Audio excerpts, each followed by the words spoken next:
Hello viewers, नमस्कार। हम लोग प्रीवियस क्लास में मेमोरी के बारे में डिस्कस किए थे। वो था प्राइमरी मेमोरी, जिसमें हम लोग रैम के बारे में पढ़े थे और रोम के बारे में भी पढ़े थे। तो आज हम लोग तो सीपीयू के बारे में पढ़ रहे हैं। सीपीयू को कहे थे कि मेन 3 कंपोनेंट्स होता है। एक को कहते हैं मेमोरी, दूसरे को कहते हैं एएलयू और तीसरे को कहते हैं सीयू। तो ये 2 पार्ट सीपीयू के हम लोग और डिस्कस कर लेते हैं और तब हम लोग एक जॉन वॉन न्यूमन ने जो चेंजेज लाया था उसके बारे में डिस्कस करेंगे हम लोग। तो आज हम लोग ये सीपीयू के जो सेकंड पार्ट है, जो कि सबसे मोस्ट इम्पॉर्टेंट पार्ट है, जिसके चलते सीपीयू को ब्रेन ऑफ कंप्यूटर कहा जाता है, और वो है एएलयू। एएलयू के बारे में हम लोग डिस्कस करेंगे। ये जो है इसका पूरा नाम होता है अर्थमेटिकल लॉजिकल यूनिट। जो क्यों नाम पड़ा है अर्थमेटिकल लॉजिकल यूनिट, कि यही एक यूनिट है जो अर्थमेटिकल एंड लॉजिकल ऑपरेशन करने का काम करता है, इसलिए इसका नाम पड़ गया है अर्थमेटिकल लॉजिकल यूनिट। ये जो है it is most important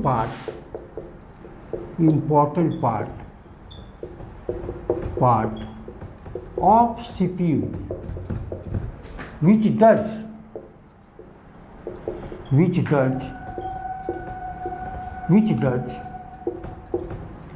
arithmetical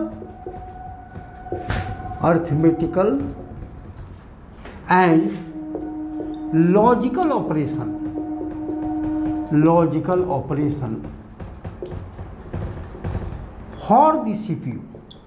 for the CPU। CPU के लिए अर्थमेटिकल एंड लॉजिकल ऑपरेशन करने का काम करता है, इसलिए ALU stands for arithmetical logical unit. So ALU stands for arithmetical logical unit. ये पूरा नाम इसका होता है, अर्थमेटिकल लॉजिकल यूनिट होता है। ये अर्थमेटिकल एंड लॉजिकल ऑपरेशन करता है। अब ये है अर्थमेटिकल, मतलब क्या हुआ, अर्थमेटिकल हो गया सिंपल एडिशन, सब्ट्रैक्शन, ये मल्टीप्लिकेशन, डिवीजन, ये जो है एक अर्थमेटिकल ऑपरेशन हो गया। लॉजिकल ऑपरेशन में डिसीजन मेकिंग काम होता है, जिसमें कंप्यूटर जो है ये दोनों काम करता है। अर्थमेटिकल ऑपरेशन जो माइंड करता है, इसलिए माइंड ऑफ कंप्यूटर कहा गया है। माइंड जो है डिसीजन लेने का भी काम करता है, साथ साथ अर्थमेटिकल ऑपरेशन भी करता है। तो ये दोनों काम सीपीयू भी करता है। और ये जो है अर्थमेटिकल एंड लॉजिकल मीन्स कि डिसीजन मेकिंग ऑपरेशन जो है वो अर्थमेटिकल लॉजिकल यूनिट भी करता है। तो दोनों काम करता है, अर्थमेटिकल ऑपरेशन भी करता है और लॉजिकल ऑपरेशन मीन्स कि डिसीजन मेकिंग ऑपरेशन जो है वो करता है। डिसीजन मेकिंग में लॉजिकल ऑपरेशन में और operation, and operation, not operation, ये सब करता है, जो बुलियन अलजेब्रा में का प्रिंसिपल है, और उसी के आधार पर ये जो है कंप्यूटर के सर्किट भी डिजाइन किए गए हैं। तो इसलिए जो है अर्थमेटिकल एंड लॉजिकल ऑपरेशन करने का काम करता है। तो arithmetical operation includes arithmetical operation includes simple addition, subtraction, multiplication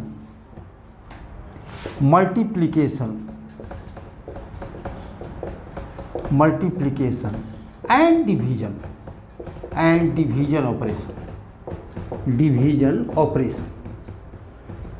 multiplication and division operation, ये जो है सिंपल अर्थमेटिकल ऑपरेशन जो है करता है। और साथ साथ लॉजिकल ऑपरेशन में क्या इंक्लूड्स होता है, तो ये जो है logical operation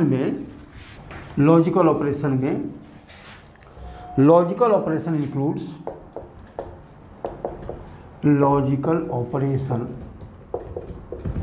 logical operation includes decision making operation। decision making मतलब true false, decision making operation, decision making operation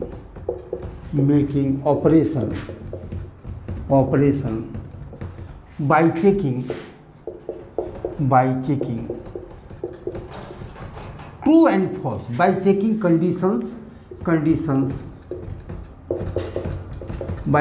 conditions. ये जो है कंडीशन चेक करके ये डिसीजन लेने का काम करता है। कंप्यूटर में एक खासियत है कि it can also check whether the condition is true और फॉल्स, ये ट्रू और फॉल्स, और इसके लिए वो मदद लेता है और ऑपरेशन का एंड ऑपरेशन का और नॉट ऑपरेशन का। ये सब हम लोग थोड़ा सा बूलियन अलजेब्रा भी डिस्कस करेंगे, उसमें हम लोग भी इसके प्रिंसिपल्स को जानेंगे। तो इस तरह से ये जो है ALU जो है वो मेमोरी से जो भी हम लोग कंप्यूटर में डाटा और इंस्ट्रक्शन देते हैं उसको जो है वो रिसीव करता है। ALU उस डाटा को रिसीव करता है और उस पर जो ऑपरेशन करने वाला इंस्ट्रक्शन है वो भी रिसीव करता है और उस इंस्ट्रक्शन के अनुसार जो है वो उस डाटा पर ऑपरेशन करने का काम करता है। और वो डाटा पर ऑपरेशन अरिथमेटिकल ऑपरेशन भी हो सकता है एंड लॉजिकल ऑपरेशन भी हो सकता है। वो ऑपरेशन करके फिर रिजल्ट को मेमोरी में प्रोवाइड करने का काम करता है। इस तरह से अरिथमेटिकल लॉजिकल ऑपरेशन अपना काम करता है। लेकिन ये सारे को कंट्रोल मेमोरी से ALU में आना है और मेमोरी में कौन सा डेटा को ALU में जाना है और कौन से इंस्ट्रक्शन को ALU में जाना है वो मेमोरी में कहाँ रखा हुआ है, the location where the data exist और वेयर द इंस्ट्रक्शन एग्जिस्ट, ये जो है टोटली फाइंड आउट करने का काम कंट्रोल यूनिट करता है, जिसको शॉर्ट में हम लोग CU कहते हैं। तो ये CPU का ये थर्ड पार्ट है जिसको हम लोग CU कहते हैं। It controls overall activities of the CPU। तो ये ALU के बाद हम लोग थोड़ा सा डिस्कस कर लें कंट्रोल यूनिट के बारे में कि कंट्रोल यूनिट क्या करता है। ये सब जो है ये इंटरनली जो हम लोग तो अभी थोड़ा सा ओवरऑल कॉन्सेप्ट इसका जान रहे हैं, ये आगे के कोर्स में मतलब एडवांस कोर्स में ये इंटरनली ऑपरेशन इसके बारे में जानेंगे। लेकिन हम लोग CU का जो प्राइमरी फंक्शंस होता है या ALU का जो प्राइमरी फंक्शंस होता है या मेमोरी का जो प्राइमरी फंक्शंस होता है इसके बारे में हम लोग डिस्कस अभी कर रहे हैं। तो ये जो है ये थर्ड, ये तो सेकंड पार्ट हो गया ALU। थर्ड पार्ट होता है CU जो कि कंट्रोल करता है। ये थर्ड पार्ट जिसका नाम है CU, ये जो है इट कंट्रोल्स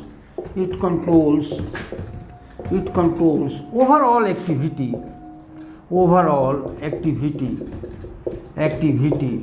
ऑफ CPU।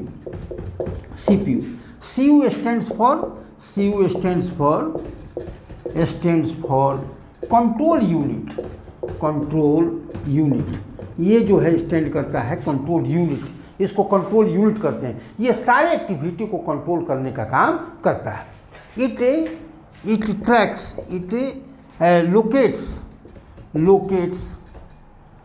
नहीं पहले ये क्या करता है कि इट सेलेक्ट्स इंस्ट्रक्शन। ये क्या करता है, ये सेलेक्ट करता है इंस्ट्रक्शंस को, instruction which is to be executed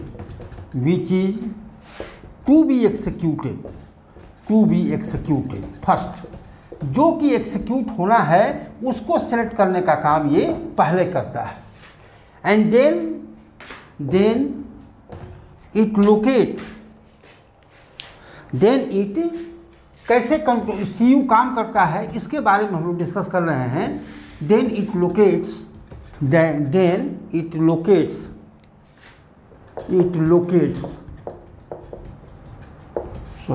locates the place of that instruction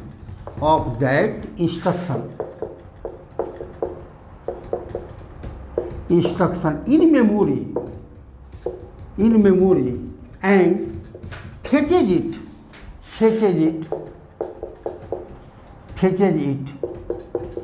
to transfer to ALU।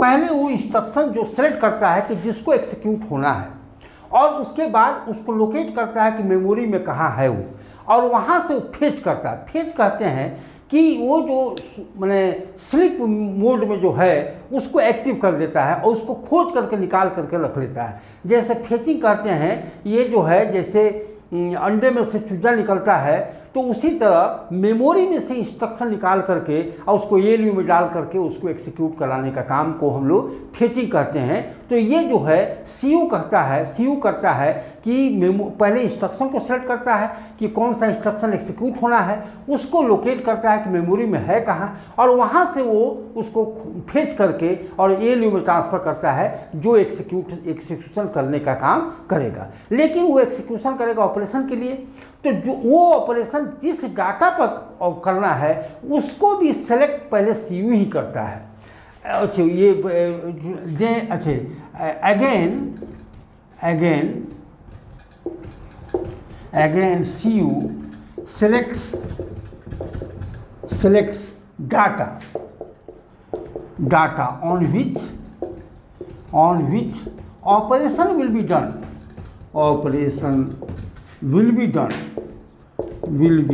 done, and then it also locates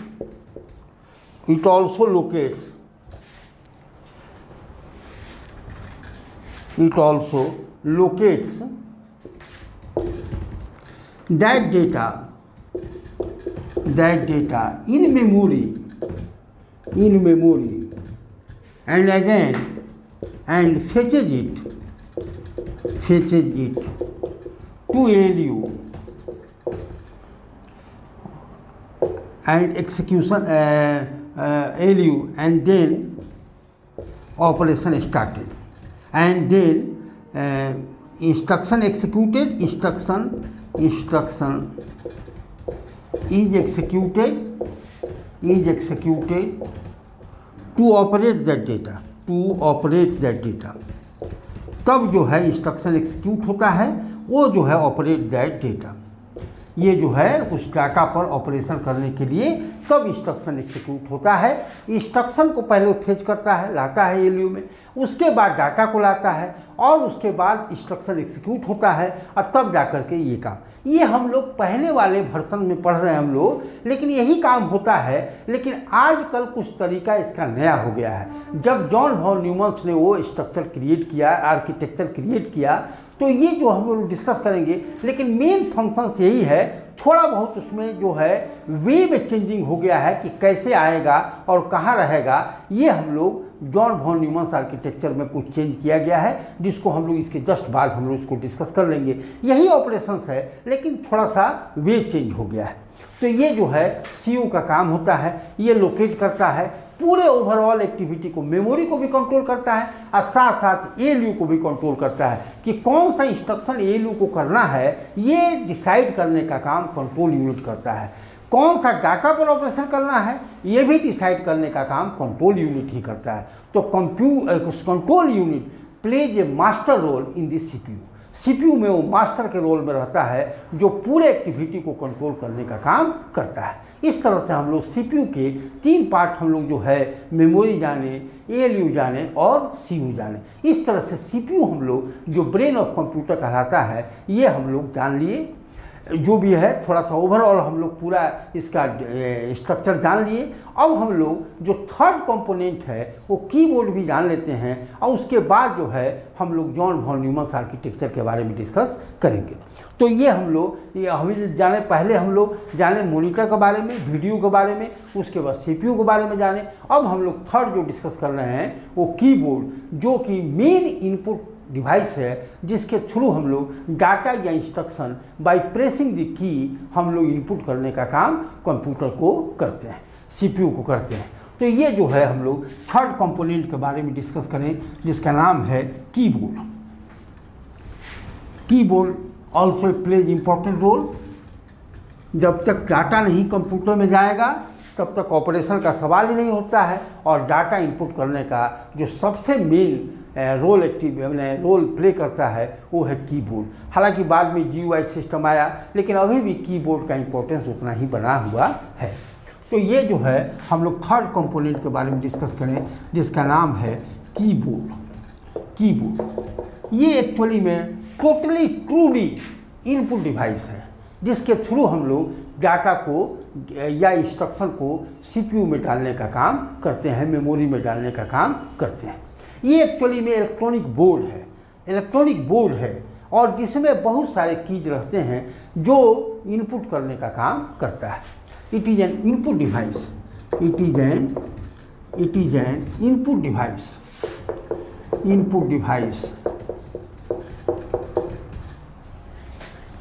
It is through which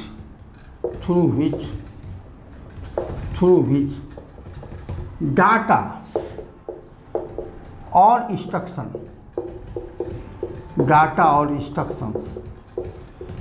are inputted to CPU by pressing its key, by pressing it's keys. इसके की को जो है press करके हम लोग data और instruction जो है इनपुट करने का काम करते हैं। ये जो है it is just an input device, it is just an electronic board. ये जस्ट एक इलेक्ट्रॉनिक बोर्ड है, an electronic board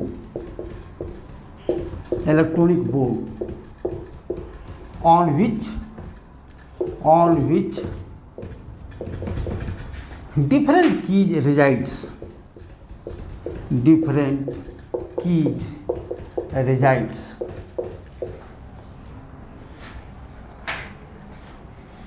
these keys can be categorized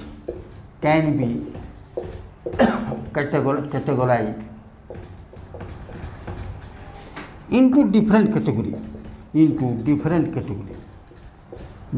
category, कई कैटेगरी में उसको हम लोग की को डिवाइड करते हैं। जैसे उसमें एक अल्फ़ाबेटिक की होता है जिसमें अल्फ़ाबेट हम गिनती कर सकते हैं। ऊपर जो है वो दो की उसमें होता है, दो मल्टीपल की है, एक तो फंक्शन की होता है और एक न्यूमेरिक की भी होता है, 0 से 9 तक होता है। एक उसमें उसको हम लोग अल्फ़ाबेटिक की कहते हैं। एक न्यूमेरिक पैड होता है जो राइट साइड होता है, और वो राइट साइड में न्यूमेरिक पैड जो है वो अपना जो है 0 से लेकर के 9 तक रहता है, जिसमें नॉम लॉक ऑन कर देंगे तो वो जो है 0 से लेकर के 9 तक एंट्री करने का काम करेगा। नॉम लॉक ऑफ कर देंगे तो वो एरो की का भी काम करता है, नेविगेट करने के लिए, ऊपर नीचे दाएं बाएं ले जाने के लिए कर्सर को, ये जो है वो नेविगेशन का भी काम करता है। अलग से नेविगेशन की भी बने हुए हैं जो कि ये फिगर में दिखाया गया है कीबोर्ड का, जो कि अलग से एक नेविगेशन की ये पिक्चर दिखाया जा रहा है, उसमें एक अलग से नेविगेशन की बना हुआ है जो ऊपर नीचे दाएं बाएं करने का काम करता है। इसके अलावा उसमें कुछ कंट्रोल कीज भी होते हैं। कंट्रोल की प्रेस करके हम लोग शॉर्टकट की द्वारा हम कोई ऑपरेशन करने का काम, कोई कमांड देने का काम हम उसमें कर सकते हैं। फंक्शन की जो है 0 से लेकर के 11 तक भी होता है, 12 तक भी होता है, जो कि अलग अलग सॉफ्टवेयर में अलग अलग उसका फंक्शंस है। एक तरह से शॉर्ट की वो भी है, शॉर्ट की कमांड देने के लिए वो यूज करते हैं अलग अलग। जैसे बेसिक लैंग्वेज में F2 जो है सेव करने के लिए होता है। ये जो है अलग अलग एक अल्ट की होता है जो अल्ट F4 करके हम शट डाउन भी कर सकते हैं। तो शिफ्ट की होता है। शिफ्ट की से क्या होता है कि कोई की जो है जो कैरेक्टर रखा हुआ है तो शिफ्ट की प्रेस करके ऊपर वाला कैरेक्टर हम टाइप कर सकते हैं, और बिना शिफ्ट किए हुए नीचे वाला कैरेक्टर जो है वो टाइप होता है। उसमें एक इंटर की भी होता है कि जैसे कोई एंट्री करें और एक लाइन कंप्लीट हो गया तो for ending of the line we press enter key, और इंटर की करने के बाद वो लाइन को एक्सेप्ट कर लेता है सीपीयू। इस तरह से ये कीबोर्ड अपना काम करता है। ये जस्ट लाइक इलेक्ट्रॉनिक बोर्ड है जिसमें ऊपर की रहते हैं और नीचे एक सर्किटरी बना हुआ रहता है। जैसे की प्रेस करते हैं वो सर्किट पर प्रेस होता है और वो कंट्रोल सिग्नल जनरेट करता है, जा करके सीपीयू को प्रोवाइड करता है, और वो कैरेक्टर जो है वो एक्चुअली में हेक्साडेसिमल कोड में इसमें ट्रांसफ़र होता है, और जाके वो जाकर सीपीयू उसको ट्रांसलेट करके ऑपरेटिंग सिस्टम और वो कैरेक्टर को जो है वो ट्रांसफ़र कर देता है। इस तरह से ये काम करता है। पहले 80 की का ही कीबोर्ड था, बाद में जो है 106 आ गया। इस तरह से अलग अलग जो है थोड़ा सा डिफरेंस हो गया। आजकल जो है मल्टीमीडिया सिस्टम भी कीबोर्ड में डाल दिया गया है, जिसमें साउंड इंक्रीज करने का, डिक्रीज करने का, मल्टीमीडिया जो बटन्स है वो सब जो है इसमें इंक्लूडेड हो गया है। तो कई तरह के कीज हैं। नॉर्मल की में जो है वो मल्टीमीडिया नहीं रहता है। और जो मल्टीमीडिया का होता है थोड़ा सा उसमें मल्टीमीडिया सिस्टम भी उसमें डाल दिया जाता है। एक कंट्रोल की में इसमें पेज अप होता है जो स्क्रीन को ऊपर ले जाने का काम करता है, पेज डाउन होता है जो स्क्रीन को नीचे ले जाने का काम करता है, इंसर्ट की होता है, इंसर्ट की से कोई भी काम इंसर्ट ऑन अगर कर रहेंगे तो जो भी है वो कैरेक्टर हम प्रेस करेंगे, अगर हम बीच में कोई कैरेक्टर प्रेस करेंगे तो अगला कैरेक्टर अपने आप शिफ्ट होते जाता है, इंसर्शन होते जाता है। शिफ्ट की अगर इंसर्ट अगर नहीं करेंगे तो उसी पर ओवरराइट करते हुए चला जाता है। इस तरह से जो है वो ऑपरेशन करने का काम मैंने एंट्री करने का काम करता है। कीबोर्ड में जो है ये सब जो है अवेलेबल होता है जो कि मेन इनपुट डिवाइस है और उसके थ्रू हम लोग डाटा या इंस्ट्रक्शन इनपुट करने का काम करते हैं। तो इस तरह से हम लोग एनाटॉमी ऑफ कंप्यूटर जो हम लोग 3 डिस्कस किए थे कि जिसमें वीडियो होता है, सीपीयू होता है और कीबोर्ड होता है, इसके बारे में हम लोग डिस्कस आज किए। हम लोग इस तरह से तीनों कंपोनेंट के बारे में हम लोग जान लिए। अब हम लोग थोड़ा सा जानें कि ये जो है पहले जो है जॉन वॉन न्यूमन ने एक ज़बरदस्त चेंज लाया। उन्होंने क्या किया कि मेमोरी को एक सेपरेट यूनिट में लगा दिया और वो सीपीयू जो रखने के लिए एक थोड़ा सा हाई स्पीड रजिस्टर, एक रजिस्टर जो है डिफरेंट टाइप का उन्होंने बनाया था और उसमें जो है रख दिया। वो कैसे काम किया थोड़ा सा इसके बारे में हम लोग आज जान लें। वो है जॉन वॉन न्यूमन आर्किटेक्चर। तो ये जो है कंपोनेंट के बाद हम लोग जॉन वॉन न्यूमन आर्किटेक्चर के बारे में जानें। इसलिए जानना जरूरी है क्योंकि आजकल का जो कंप्यूटर काम कर रहा है इन्हीं के दिए हुए आर्किटेक्चर पर काम कर रहा है जिसको जॉन वॉन न्यूमन आर्किटेक्चर कहते हैं। जॉन वॉन न्यूमन के बारे में हम थोड़ा सा बता दें कि ये जो है एक केमिस्ट थे पहले, लेकिन टर्न टू कंप्यूटर साइंटिस्ट हुए और कंप्यूटर साइंटिस्ट जो टर्नअप हुए वो बहुत बड़ा देन जो है कंप्यूटर को दे करके चले गए। तो ये जो है हम थोड़ा सा जान लें कि क्या इसमें आर्किटेक्चर में उन्होंने खासियत क्या उसमें फीचर्स इंक्लूड किए थे। तो ये जो है हम लोग थोड़ा सा इसके बारे में जान लें। John von Neumann architecture, John von Neumann architecture of computer. John von Neumann architecture of computer, architecture of computer, टेक्चर of computer. John von Neumann architecture of computer. उन्होंने क्या किया कि एक मेमोरी को उन्होंने सेपरेट कर दिया। जॉन वॉन न्यूमन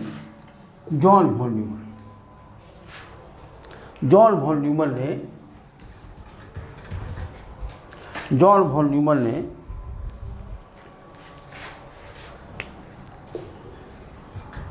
उन्होंने क्या किया कि John von Neumann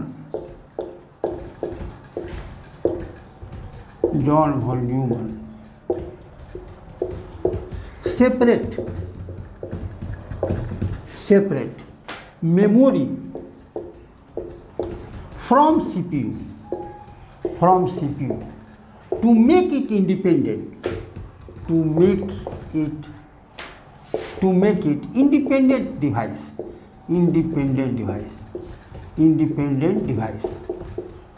to make it independent device। और उनके जगह पर और ये and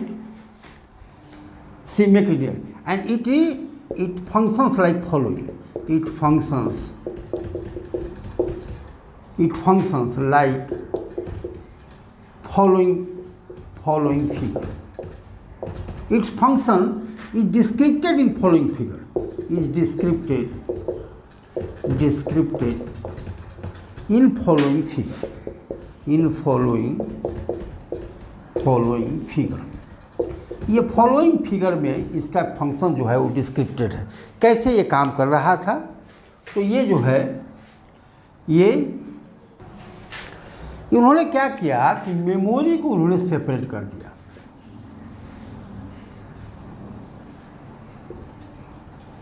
मेमोरी को उन्होंने सेपरेट कर दिया और यहाँ जो है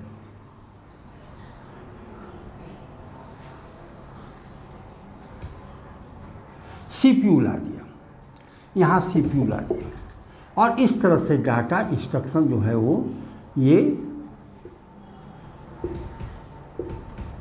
डाटा और इंस्ट्रक्शन आदान प्रदान सीपीयू से होने लगा।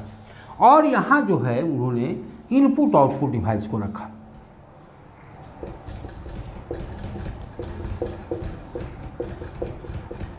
आउटपुट डिवाइस को रखा और ये जो है अटैच हो गया इससे। इस तरह से सीपीयू में उन्होंने क्या किया कि रजिस्टर्स, मेमोरी जो पहले हुआ करता था उसके जगह पर रजिस्टर्स यूज किए गए और उसके साथ साथ एएलयू भी रहा और सीयू था। उन्होंने सिर्फ मेमोरी को कि एक लार्ज स्पेस रखता था तो उन्होंने अलग कर दिया और उसके जगह पर स्मॉल स्पेस का एक हाई स्पीड मेमोरी जो है उन्होंने हाई स्पीड मेमोरी रखे थे और कुछ रजिस्टर्स भी यूज किए गए थे, तो ये जो है उन्होंने रख दिया। और यही कहलाता है John von Neumann's architecture of CPU, मैंने कंप्यूटर को भी कह सकते हैं, John von Neumann's architecture of the computer. इन्होंने क्या किया कि मेमोरी को, ये मेमोरी से अब ये क्या होता है, एएलयू जो है इस तरह से, हम जैसे कि कहे सीयू टोटल एक्टिविटी को कंट्रोल करता है। तो ये जो इंस्ट्रक्शन एक्चुअली में मेमोरी हम जो इंस्ट्रक्शन और डाटा हम इनपुट करते हैं एक्चुअली में मेमोरी में जाके स्टोर हो जाता है। हम पहले भी बताएं कि मेमोरी को उन्होंने इंडिपेंडेंट बना दिया और मेमोरी में दोनों स्टोर किए जाने लगे। पहले इंस्ट्रक्शन अलग स्टोर होता था और डाटा अलग स्टोर होता था, लेकिन मेमोरी में जॉन वॉन न्यूमन्स आने के बाद मेमोरी को इंडिपेंडेंट बना दिया और उन्होंने क्या किया कि मेमोरी में डाटा भी स्टोर करने लगे और इंस्ट्रक्शन भी स्टोर करने लगे। डाटा जो है सप्लाई होता था वैल्यू के लिए जो कि जिस पर ऑपरेशन होना था, और इंस्ट्रक्शन सप्लाई करता था कंट्रोल सिग्नल, जो सिग्नल उस वैल्यू को ऑपरेट करने का काम करता है। तो ये दोनों जो है इंस्ट्रक्शन और डेटा एक ही मेमोरी में रखा जाने लगा और वो मेमोरी में डाटा और इंस्ट्रक्शन रखा जाता है और वो डाटा और इंस्ट्रक्शन कंट्रोल यूनिट जानता है कि कौन सा इंस्ट्रक्शन एग्जीक्यूट होगा। तो ये जो है वो इंस्ट्रक्शन को ला करके रजिस्टर में होता है। एक एक्यूमुलेटर होता है, एक इसमें पीसी रजिस्टर होता है, एक एमएआर होता है, मेमोरी एड्रेस रजिस्टर। ये सब जो है डिफरेंट टाइप ऑफ रजिस्टर्स इसमें यूज किए गए और उसके साथ साथ एक कैश मेमोरी भी होता है जिसको हाई स्पीड मेमोरी कहते हैं, इसको भी डिस्कस करेंगे हम लोग। तो वो मेमोरी और इंस्ट्रक्शन क्या किए कि वो जैसे कोई भी इंस्ट्रक्शन एग्जीक्यूट होना है तो एक आईआर होता है इंस्ट्रक्शन रजिस्टर, उसमें इंस्ट्रक्शन को आईआर में रख देते थे, ठीक। और उसके बाद जो है एक MBR जिसको कहते हैं मेमोरी बफर रजिस्टर, उसमें डाटा को जाकर के इसी में वो ये पूरा एक रजिस्टर का सेट होता है और उसमें जाकर डाटा रहता था। और ये जो है जैसे कोई ALU अपना एक्सिक्यूशन कंप्लीट किया, मतलब जो एक्चुअली में जो करंट इंस्ट्रक्शन एक्सिक्यूट हो रहा है, डाटा हो रहा है, तो वो उसके बाद कौन सा एक पीसी होता है जो प्रोग्राम काउंटर कहते हैं, जो नेक्स्ट इंस्ट्रक्शन कौन रन करने वाला है उसको कैलकुलेट करता है, काउंट करता है और उसके अनुसार सीयू उस इंस्ट्रक्शन को मेमोरी से खोजता है और वो जाकर के इंस्ट्रक्शन रजिस्टर में, हम इसको बताएंगे कि इंस्ट्रक्शन रजिस्टर कौन कौन रजिस्टर होते हैं, और वो इंस्ट्रक्शन रजिस्टर में जाकर रख देता है। इंस्ट्रक्शन जैसे अगला इंस्ट्रक्शन जो करंट इंस्ट्रक्शन एग्जीक्यूशन हो जाता है तो आईआर से वो इंस्ट्रक्शन चलाता है एएलयू में और एमबीआर से डाटा जो है वो मेमोरी बफर रजिस्टर से डाटा जो है वो चलाता है एएलयू में और दोनों का फिर से ऑपरेशन होता है। और ये जो है फिर से डाटा मैंने जो रिजल्ट आया वो मेमोरी में चला जाता है और मेमोरी से भाया सीपीयू आउटपुट डिवाइस में होने का काम करता है। तो ये जो है जो भी काम ये इनपुट आउटपुट डिवाइस भाया सीपीयू मेमोरी में स्टोर होता है और ये जो डाटा जो भी मेमोरी में जो भी आउटपुट आया वो मेमोरी में स्टोर होता है। अब भाया सीपीयू फिर वो आउटपुट डिवाइस में प्रिंटर पर जाना हो या मॉनिटर पर जाना हो, ये भाया सीपीयू ही आता है। इसको कहते हैं, जो भी ये क्वेश्चन भी आता है, ये bottleneckness of the John von Neumann's architecture कहलाता है। ये बोटलनेकनेस क्यों? क्योंकि जो भी काम होना है इनपुट को मेमोरी में डालना है तो भाया सीपीयू जाएगा, अब मेमोरी से डाटा को आउटपुट में जाना है तब भी भाया सीपीयू ही आएगा। इसको कहते हैं all the communication between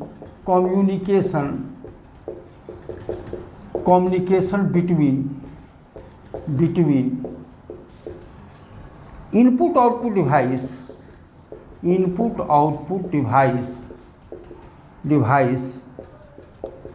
between and memory is done by is done via CPU ही होता है। CPU इंस्ट्रक्शन देगा कि ये डाटा जो इनपुट कर रहे हैं मेमोरी में कहाँ रहेगा। CPU इंस्ट्रक्शन देगा कि कौन सा आउटपुट को आउटपुट डिवाइस में, कौन सा आउटपुट डिवाइस में जाना है। तो इसी के भाया CPU ही ये सारा काम होता है। तो ये भाया CPU है and it is called bottleneckness. John von Neumann's bottleneck से ये जो है ये it is called it is called बोटलनेकनेस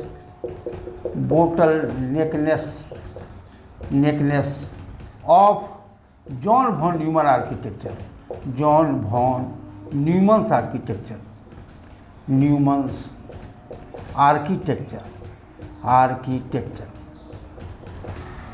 इस तरह से क्यों ये क्वेश्चन आता है कि what is the bottleneckness of John von Neumann's architecture. तो बोटलनेकनेस यही है कि जो भी इनपुट आउटपुट डिवाइस मेमोरी को जाएगा वो भाया CPU ही जाएगा, इसी के इंस्ट्रक्शन के अनुसार जाएगा। अब मेमोरी से जो भी डाटा आएगा वो आउटपुट डिवाइस में आएगा। तो ये जो है बोटलनेक, इस बोटलनेकनेस को तोड़ा गया है, जो कि डायरेक्ट मेमोरी एक्सेस का भी कंसेप्ट इसमें इंक्लूड किया गया है, जिसमें input output device direct memory से अटैच हो विदाउट डिस्टर्बिंग द CPU।